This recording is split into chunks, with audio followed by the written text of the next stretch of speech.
Screen पर आप जिस औरत को देख रहे हो, इस पर आरोप है कि इसने अपने बेटे के साथ मिलकर अपने ही पति की हत्या कर दी। हत्या का सबसे बड़ा कारण है माँ बेटे का अवैध संबंध। हमें समझ नहीं आ रहा है कि इन्हें माँ बेटा कहें या फिर प्रेमी और प्रेमिका। शायद अब यही सब देखना सुनना बाकी रह गया था। इस केस ने जिस तरह रिश्तों को शर्मसार किया है, हम दावे के साथ कह सकते हैं कि पूरी कहानी सुनकर आप भी सिर पकड़ लोगे कि ऐसे भी लोग हैं हमारे समाज में। उत्तर प्रदेश के इटावा में रहने वाले मुकेश और सुनीता की शादी को 10 साल बीत चुके थे, लेकिन कोई भी संतान ना होने के कारण इन्होंने फैसला लिया कि ये एक राहुल नाम के लड़के को गोद लेंगे, यानी कि अडॉप्ट करेंगे, जो कि इन्हीं के गांव का है। हिंदू धर्म के अनुसार गोद लेने की प्रक्रिया पूरी की गई।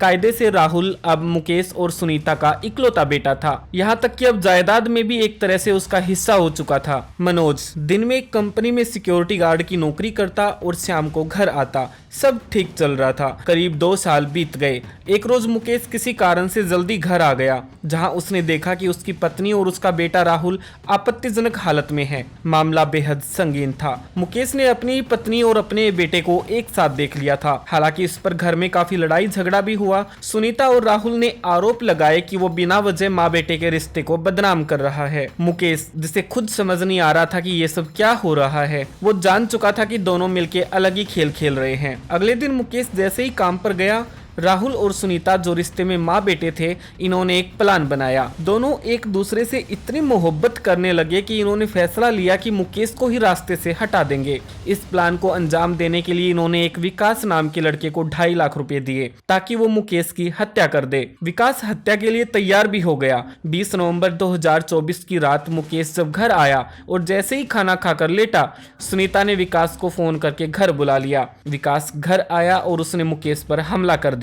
तेजदार हाशिया से हमला होने के बावजूद भी मुकेश ने मुकाबला किया और वहां से भागने की कोशिश की, लेकिन कलयुगी पत्नी और बेटे ने उसे पकड़कर फिर से बेड पर लेटा दिया और गर्दन काटकर हत्या कर दी। पैसे में हायर किया गया ये शख्स विकास हत्या के बाद फरार हो गया। वही हत्या के 2 घंटे बीत जाने के बाद रात 9 बजे राहुल और सुनीता ने चिल्लाना शुरू किया। आस पड़ोस के लोगों ने जब रोने और चिल्लाने की आवाज सुनी तो तुरंत इनके घर की तरफ भागे। गेट खोलने पर देखा कि सामने मुकेश की लाश पड़ी है। आनन फानन में तुरंत पुलिस को इस बात की जानकारी दी गई। पुलिस ने घटनास्थल पर पहुंचकर जांच शुरू की।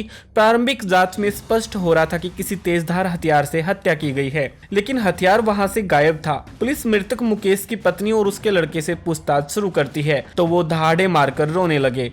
कुछ देर बाद शांत करवाने पर उन्होंने बताया कि रात 8:30 पर सब सो गए थे।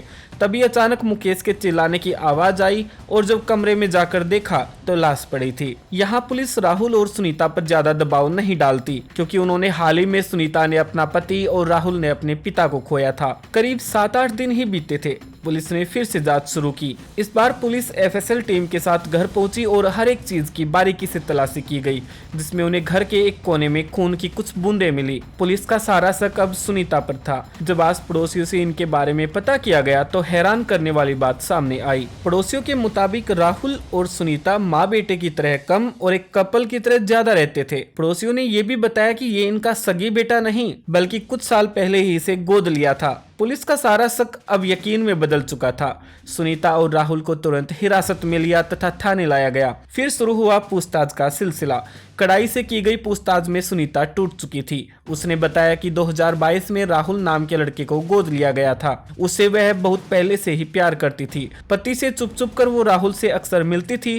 कोई संतान ना होने के कारण उसने प्लान बनाया कि क्यों ना राहुल को ही गोद ले लिया जाए, और एक बार अगर राहुल को गोद ले लिया तो प्रेमी घर में ही आ जाएगा और फिर पति पत्नी की तरह रहेंगे और दुनिया की नजर में माँ बेटे। पुलिस ने उनसे पूछा कि हत्या कैसे की, तो राहुल ने बताया कि उसने उन्हीं के गांव के विकास को 2.5 लाख रुपए दिए थे ताकि वह मुकेश की हत्या कर दे। लेकिन हमला होने के बाद मुकेश जान बचाने के लिए बाहर भागने लगा, तब उन्हें मजबूरन खुद हत्या करनी पड़ी। पुलिस ने हत्या में इस्तेमाल किए गए हाशिया और एक डंडे को बरामद कर लिया है। ये दोनों चीजें अब कोर्ट में एविडेंस के रूप में दिखाई जाएंगी, या यूं कहें पेश की जाएंगी। फिलहाल सुनीता और राहुल जेल में हैं और विकास कहानी लिखे जाने तक फरार है। इस केस को देखकर लगता है कि समाज में अब ये सब आम बात हो जाएगी। इस पर आप क्या कहना चाहते हो, या फिर आपकी क्या राय है, हमें कमेंट करके जरूर बताइए ताकि दर्शक आपकी कमेंट को रीड करें। धन्यवाद।